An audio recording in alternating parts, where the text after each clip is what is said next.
Hello, my dear friends. I am Dr. Wasim I Khan, Assistant Professor, Shri Shivaji Law College, Parbhani, Maharashtra, India. So today is the second lecture of the series, comparison series between Indian Evidence Act 1872 and the भारतीय साक्ष्य अधिनियम 2023। तो हम जो discuss कर रहे हैं वो side by side Indian evidence act के प्रोविजन और भारतीय साक्ष्य अधिनियम के प्रोविजन को हम डिस्कस कर रहे हैं कि जो बहुत इंपॉर्टेंट है समझना कि क्या एक्चुअली चेंजेस आए हैं भारतीय साक्ष्य अधिनियम आने के बाद। साइड बाय साइड हम डिस्कस करने की कोशिश करेंगे। आज से पिछले लेक्चर में हमने सब इंट्रोडक्टरी पार्ट को डिस्कस किए थे, आज से हम डेफिनेशन के पार्ट को डिस्कस करेंगे कि इंडियन एविडेंस एक्ट में डेफिनेशन क्या थी और भारतीय साक्ष्य अधिनियम 2023 में डेफिनेशन में क्या क्या चेंजेस आए या एज इट इज है वो हम डिस्कस करेंगे। तो चलिए स्टार्ट करते हैं टॉपिक को। तो इंडियन एविडेंस एक्ट 1872 हम लेफ्ट साइड है, भारतीय साक्ष्य अधिनियम राइट साइड है, सॉरी। तो ये देखिए, सबसे पहले हम सेक्शन 3 में जो डिफाइन किया वाला था term court Indian evidence act के, वो डिस्कस करेंगे। कोर्ट की डेफिनेशन इंडियन एविडेंस एक्ट में कैसी थी। कोर्ट इंक्लूड्स ऑल जजेस and magistrate and all person except arbitrators legally authorised to take evidence. तो कोर्ट की डेफिनेशन इंडियन एविडेंस एक्ट में क्या थी कि सारे जजेस और मैजिस्ट्रेट आर्बिट्रेटर को छोड़कर ऐसे पर्सन जिनको एविडेंस लेने के लिए अथोराइज्ड किया गया है कि नहीं, तो चाहे वो जजेस हो, मैजिस्ट्रेट हो या और कोई पर्सन जिसको एविडेंस लेने की अनुमति दी गई है, अथोराइजेशन दिया हुआ है, वो सारे कोर्ट के डेफिनेशन में आएंगे एक्सेप्ट आर्बिट्रेटर्स। मतलब जो आर्बिट्रेटर्स है, जो मध्यस्थी करता है, वो कोर्ट के डेफिनेशन में नहीं आएगा। बाकी सारे पर्सन जो एविडेंस लेने का जिनको अथॉरिटी है वो सारे कोर्ट कहलाएंगे according to section 3 of Indian evidence act. और अगर हम बात करें भारतीय साक्ष्य अधिनियम के, तो वहां पर सेक्शन 3 में डेफिनेशन थी इंडियन एविडेंस एक्ट के, यहां पर सेक्शन 2 सब क्लॉज ए में कोर्ट की डेफिनेशन है। तो बेसिक चेंज क्या है, वहां पर सेक्शन 3 था, यहां पर सेक्शन 2 सब क्लॉज ए है कोर्ट की डेफिनेशन।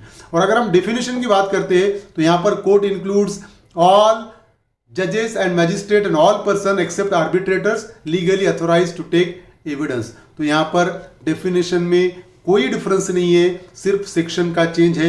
यहां पर भी वही कहा जा रहा है कि सारे वो पर्सन जिनको एविडेंस लेने की अथॉरिटी दिए वाली है, जिसमें मैजिस्ट्रेट भी आएंगे, जजेस भी आएंगे या और कोई पर्सन आएगा, ये सारे कोर्ट के डेफिनेशन में आएंगे एक्सेप्ट आर्बिट्रेटर्स नहीं आएगा। तो डेफिनेशन सेम है, सेक्शन चेंज है सिर्फ। दूसरी डेफिनेशन की अगर हम बात करें तो फैक्ट की डेफिनेशन है। यहां पर fact means and includes anything, state of things और relation of things capable of being perceived by the senses. अगर हम फैक्ट की बात करें तो ऐसी चीज या कोई स्टेट ऑफ थिंग्स है या रिलेशन ऑफ थिंग्स है, एक चीज से दूसरे चीज का relation, capable of being perceived bye senses.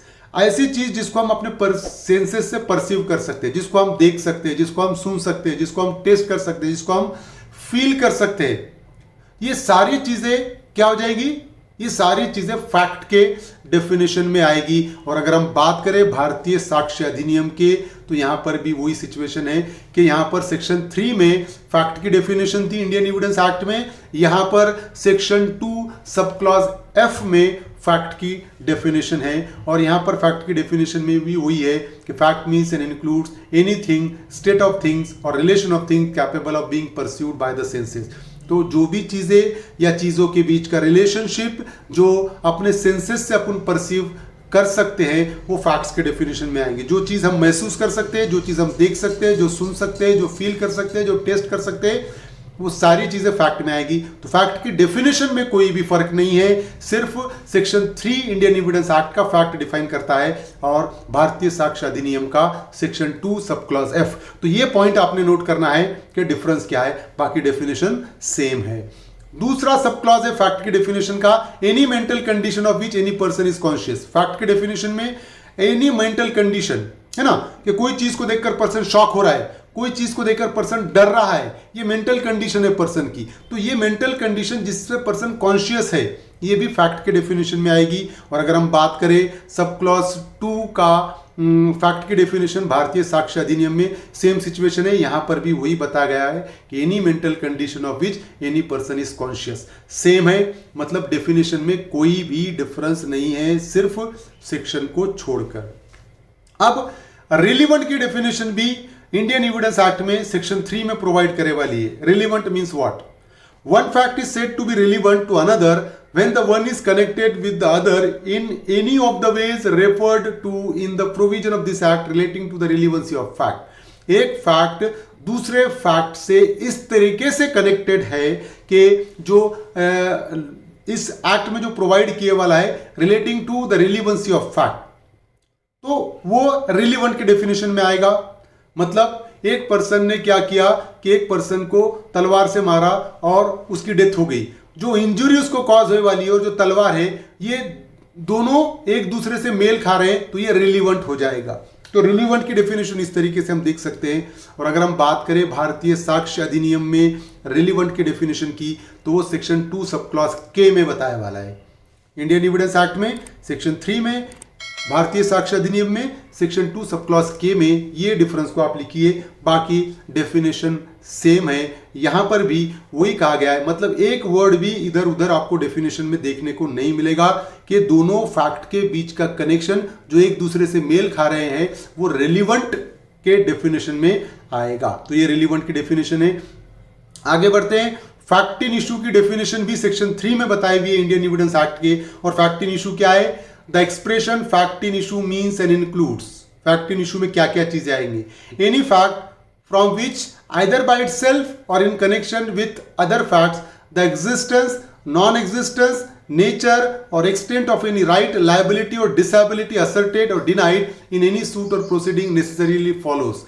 तो फैक्ट इन इशू हम किसको बोलेंगे कि अगर कोई चीज कोर्ट में क्लेम की गई है कि ये चीज एग्जिस्ट करती है ना, कि मेरा और उसके बीच में कॉन्ट्रैक्ट हुआ है, तो कॉन्ट्रैक्ट एग्जिस्ट करता है, तो ये क्या हो गया कि कॉन्ट्रैक्ट एग्जिस्ट करता है या नहीं करता है, ये फैक्ट इन इशू है कोर्ट के सामने। नॉन एग्जिस्टेंस, कोई चीज है ही नहीं, मतलब एग्जिस्ट ही नहीं करती, तो ये कोर्ट को डिसाइड करना है एग्जिस्ट करती है या नहीं करती है, तो कोर्ट के सामने फैक्ट इन इशू वो चीज हो जाएगी। अगर मैंने कहा कि ए ने मर्डर किया, तो ए ने मर्डर किया है कि नहीं किया है, ये फैक्ट इन इशू में आ जाएगा। तो फैक्ट इन इशू को अगर हम चाहे तो ऐसा भी कह सकते हैं, whatever the fact which is in dispute before the court of law and which is to be decided by the court of law, that will be called as a fact in issue. That is a definition of fact in issue in Indian evidence act. Section 3 deals with the definition of fact in issue. और अगर हम बात करें भारतीय साक्ष्य अधिनियम 2023 की, तो यहां पर सेक्शन 2 सब क्लॉज जी में डिफाइन करे वाला है फैक्ट इन इशू।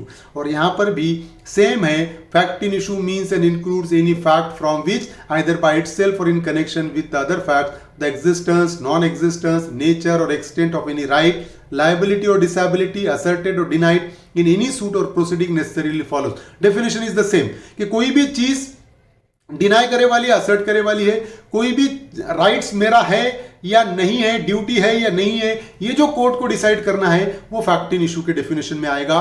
तो यहां पर भी अगर हम फैक्ट इन इशू की डेफिनेशन की बात करते हैं, तो जो इंडियन एविडेंस एक्ट में डेफिनेशन थी, सेम डेफिनेशन है without any kind of change. सिर्फ चेंज क्या है? सेक्शन 3 में फैक्ट इन इशू था इंडियन एविडेंस एक्ट के, और भारतीय साक्ष्य अधिनियम में सेक्शन 2 सब क्लॉज जी में है। यही डिफरेंस आपको लिखना है, अदरवाइज डेफिनेशन सेम है। एक्सप्लेनेशन दिया हुआ है इंडियन एविडेंस एक्ट में फैक्ट इन इशू में कि whenever under the provision of the law for the time being in force relating to civil procedure any courts record an issue of fact, the fact to be asserted और denied in the answer to such issue is a fact in issue. तो जब अगर fact अगर कोई record कर रहा है court, तो उसको जिस तरीके से भी the fact to be asserted और denied in the answer to such issue is a fact in issue, कि जो आंसर में जो फैक्ट को असर्ट कर रहे हैं, डिनाई कर रहे हैं, तो वही फैक्ट इन इशू कहलाएगा। ये एक्सप्लेनेशन है इंडियन एविडेंस एक्ट के फैक्ट इन इशू के डेफिनेशन में। सेम एक्सप्लेनेशन प्रोवाइड किया हुआ है भारतीय साक्ष्य अधिनियम में। तो अगर हमने जितने डेफिनेशन आज डिस्कस किए, तो सिर्फ और सिर्फ इंडियन एविडेंस एक्ट और भारतीय साक्ष्य अधिनियम दोनों में सेक्शंस का फर्क है, डेफिनेशन में एक वर्ड भी चेंज नहीं है। ये आपने ध्यान में रखना है, क्योंकि जुडिशियल मैजिस्ट्रेट के एग्जाम्स देने वालों के माइंड में ये बहुत बड़ा डायलेमा था कि नए एक्ट आने की वजह से हमारे लिए बहुत ज़्यादा प्रॉब्लम क्रिएट होने वाला है, क्योंकि लॉ सारे चेंज हो चुके हैं। लॉ ज़्यादा चेंजेस लॉ में नहीं है, कुछ प्रोविजन के चेंजेस हैं, अदरवाइज सेम प्रोविजन नए लॉज में भी है, सिर्फ सेक्शन का चेंज है। आपको उतनी मेहनत करना पड़ेगी कि सेक्शन के चेंज को ध्यान में रखना पड़ेगा, अदरवाइज कंसेप्ट वही है, कंसेप्ट आपको दूसरे देखने को नहीं मिलेंगे कुछ को छोड़कर। तो उम्मीद करता हूं कि ये सेकंड पार्ट आपको समझ में आया होगा, और समझ में आया तो इस लेक्चर को ज़्यादा से ज़्यादा स्टूडेंट और एडवोकेट के साथ शेयर कीजिए और मेरे चैनल को सब्सक्राइब कीजिए और लाइक कीजिए। Thank you very much.